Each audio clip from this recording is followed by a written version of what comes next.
run, two, come, let's go. I said a run, two, come, let's go. I said a run, two, come, let's go. I said a run, two, come, let's go. I said a run, two, come, let's go. I said a run, two, come, let's go. I said a run, two, come, let's go. I said a run, two, come, let's go. I said a run, two, come, let's go. I said a run, two, come, let's go. I said a run, two, come, let's go. I said a run, two, come, let's go. I said a run, two, come, let's go. So you used to use your hands a lot. In my generation is when a lot of the gunplay, the heavy gunplay starting, but now it's obsessive gunplay. What do you see that's different with this new generation and your generation? They wasn't brought up like mans. I think most of the guys probably didn't really have no father figure or no real big brothers in their life that could show them that you don't have to use no weapons, that the best man with their hands.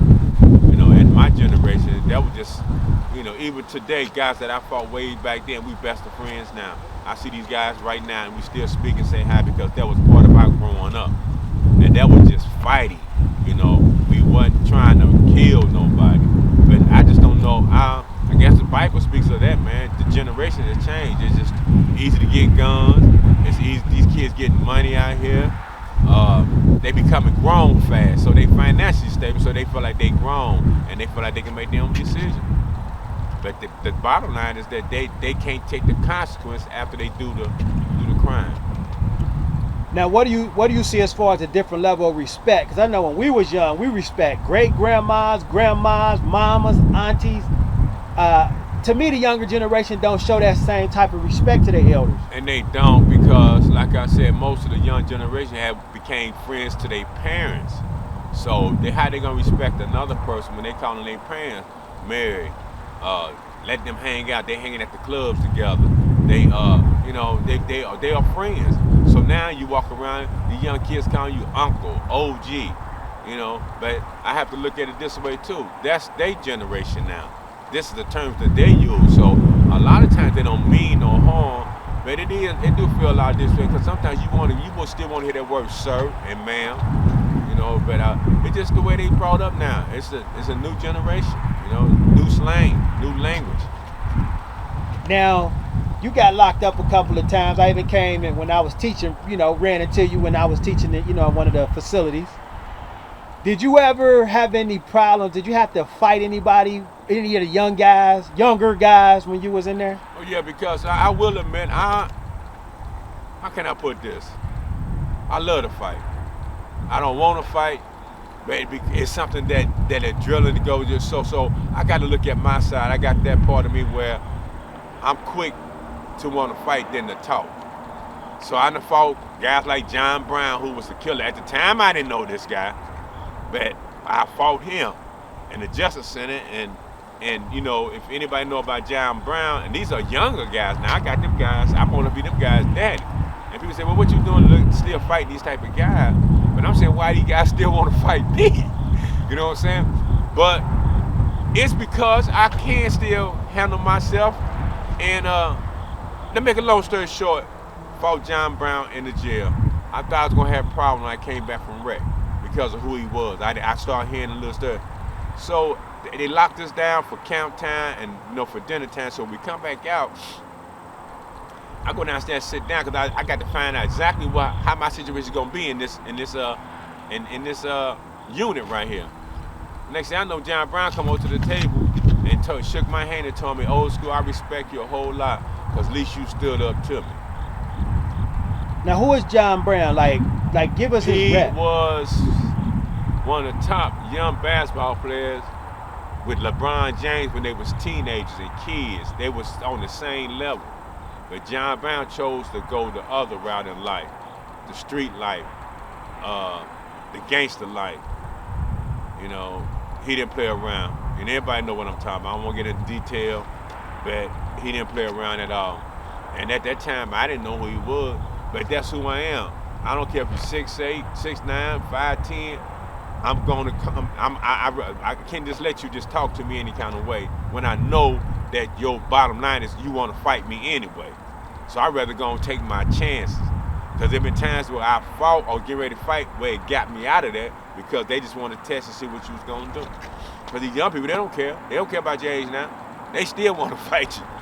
So, yeah, or shoot you. You know, so I got to be reminded because a lot of times, guys that I have beat up are guys that are young. So I never let that stuff like they gonna go get a gun play in my head. Which I know I'm taking a chance and it can happen anytime, but you know, that's that streak in me too. So I got to learn how to control that. I got better at that, and people will tell you about me. I will go off and lunch out, and I was quick to fight. So you traveled a lot because you played sports, and I mean Detroit, Chicago, Pittsburgh, New York, all these places. Well, kind of tell me about those experiences, because here in Cincinnati, you know, a lot of people don't leave this box. You know that. But like you got around, especially as a young guy. So kind of tell us about your experiences with traveling, hooping, and you know, just in general. Okay, well, it started out as a young man. At the age of 6, I think I got into playing baseball and football real tough. Then I wound up start playing basketball because one of my idols was Waddell Lewis, which is an older guy. I was living in Commonwealth then. So I started playing sports, and sports really kept me out of trouble. It kept me from really doing the things that my real friends were doing that I wanted to do. But I had time to think and go get away for that minute. Wind up going to high school, playing high school basketball. First one in my family to graduate. First one in my family to go to college. Got a basketball scholarship. Went to Onslow State College in Savannah, Georgia. Then I wound up going to Cincinnati Tech, which is Cincinnati State now. Wound up going to Heidelberg College and playing up there. After that, my career started. At the age 35, I played with the American Old Timers, and I've been with them ever since. And I met a lot of people from Detroit, Cleveland, Pittsburgh, Columbus, you know, just meeting a lot of people. Met a couple of nice young ladies that I had relationships with, and I developed a lot of friendships that I still have today from this organization. And what we did, we worked with troubled youth. We give back to the community, ran a lot of basketball clinics, worked at the hub, you know, just did a lot of things for the youth, and took a couple of teams up to Kansas City, free for the city. Now, Cincinnati, you've been here all your life, you know, it's steady, it's a certain pace of life. Kind of tell us the difference between like being in Cincinnati and being in a place like New York. It's nothing like it. It was one of the greatest experiences that I ever had in my life. I've been to everywhere, and that's one place I never went to. But my God, I know what the real world is now. When I went up there, I seen why they called it the Big Apple and the Gotham City. Because it can swallow you up. Even with guys that got a lot of talent and got a lot of game and got a lot of hustle in themselves, it's a matter of time up there. And I felt like I was in heaven and hell. You know, because I'm in Queens, I'm listening to about 20 different languages saying this and that. And I'm still fitting in, but I can't relax. Because the city never stops. Though they don't go to sleep. And it was just amazing to me because I'm a 24 guy. But I said, not this one. I wouldn't want to be up here. I can come up here and visit, but the pace is so fast that for me, I would think I get caught up in the trap up here. But New York is a wonderful place. It shows me what the world really, and it really showed me how fortunate I'm really is. You know, because when I got back to Cincinnati, I never felt so much peace in my life that it seemed like a lot of pressure was lifted off my shoulders. I don't know from what, because I had fun, but it just wasn't no fun because it just seemed like my body wasn't happy. You know, you constantly, like a tennis smash, looking this way, looking that way, you know. So it was a cultural experience for me. It was something that I need to see, and it really, all it did was just make me look at life and see how fortunate I really am.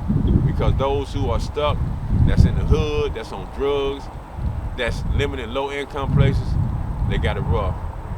And it's the, you know, it's like the jungle. It's always a prey after the next prey. Someone always behind you trying to kill you while you trying to kill somebody in front of you. You know, so that's how I looked at that. So it's dog eat dog, literally. Dog eat dog world. So Biggie Small, all them, all that stuff I listened to is true. I thought that it was over exaggerated. It even worse than what I thought. You know, I never heard of barrels. They streets expressway. I mean, it's just amazing. You know. I ain't never been no place, but they said Vegas never sleep. But Lord have mercy. New York, cars never stop, noise never stop. Tell them about if somebody across the street and you across the street and you want to come holler at them, what would happen? It's no way. You can't get across because they streets expressways.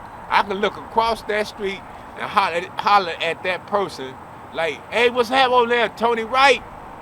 He can holler back at me, but I can't get across the street because they streets are expressways. You know, you can't cross them. You know, you got to go all the way around and pay to get in the barrels. It just seems like it's a different city. You know, all the buildings, they shoot. New York, all the buildings are tall. You know, I'm in an apartment building that got 1,000-some people in it. You know, it was just a culture experience. Now I see why some of my friends that I knew from New York that played with me in college would always say this to me. Man, Cincinnati country.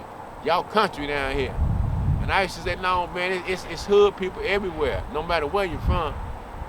When I got up there and seen what he was talking about, I understood where he was coming from. They are at least 10, 15 years ahead of us. Mike Brown, you being a legend and other legends looking up to you and battling other legends, who did you look up to get, you know, your status or to give you something to strive for? Well, I tell everybody this. First of all, I'm going to say who I looked up to first was God. My personal Savior, Jesus Christ. I mean, you know, I'm not no 100% Christian, but I know my mama always taught us to believe in God and everything. Then it's my mother. Then it's my brother, which was mentally retarded, that couldn't hear or talk. He was my oldest brother, but he always worked it. He always had a job. And one thing I said to myself, if he can work, I know I can work. And I shouldn't have had no complaints at all. Then I have to get my first grade teacher, Miss Annie Orr. When I was at Garfield Elementary, I got stuck in the first grade. And that's weird, who gonna get stuck in the first grade? But back then they could stick you because of your conduct. And I never forget what she told me. She told me I can be a great leader or I can be a bad leader. At that time, I really didn't understand what she was saying. But then as I got older, and when I got in the 10th grade, I went to Hughes High School. And I hadn't seen this lady in almost 9, 10 years.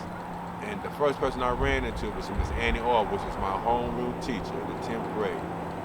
And by that time, had got myself together. I was playing sports. I just turned my whole life around, and I made her proud. So, you know, things that people try to look at, which is nothing wrong with it, outside your family, and try to find heroes. A lot of times you can look right next to you and your hero is right next to you.